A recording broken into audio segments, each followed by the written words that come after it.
யாதவாபியுதயம் சர்க்கம் 2 ஸ்லோகம் 12 சமாதி சுக்ஷேத்திர கிருஷீவலானாம் சந்தோஷ சஸ்யோதய மேககாந்த்யா சகாச தஸ்யா ஸ்தன சூச்சுகாபா கர்ப்பத்விஷா காட்டம் இவானுலிப்தா.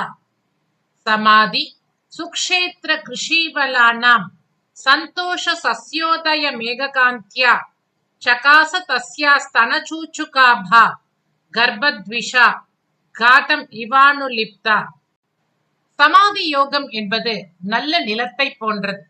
அதில் விவசாயம் செய்பவர்களாக யோகிகள் விளங்குகின்றார்கள்.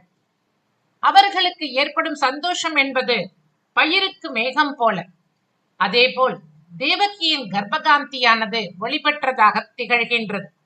அந்த காந்தியினால் ஒரு வகையான பூச்சை பெற்றதோ என்று சொல்ல வல்லதாய் இருப்பது தேவகியின் ஸ்தனங்களின் நுனிபாகம். கர்ப்பகாலத்தில் பெண்களின் ஸ்தனங்களின் நுனிபாகமானது கருத்து காணப்படும். மேகம் எவ்வளவு கருத்து காணப்படுகிறதோ அவ்வளவு பிரகாசத்தை உடையது. அதேபோல் தேவகியின் கர்ப்பகாந்தியால் அவளுடைய ஸ்தனங்களின் நுனிபாகம் மேகத்தை ஒத்ததாய் கருத்து விளங்கியது.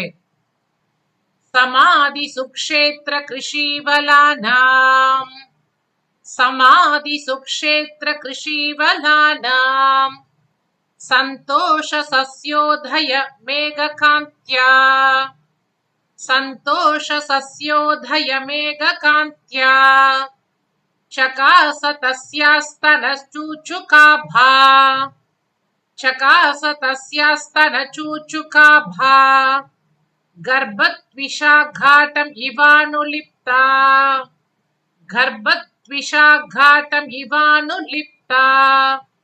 சமாதி சுக்ஷேத்திர கிருஷீவலானாம் சந்தோஷ சஸ்யோதய மேககாந்த்யா சகாச தஸ்யாஸ்தனசூச்சுகாபா கர்ப்பத்விஷா காட்டம் இவானுலிப்தா. சுவாமி தேசிகன் திருவடிகளே சரணம்.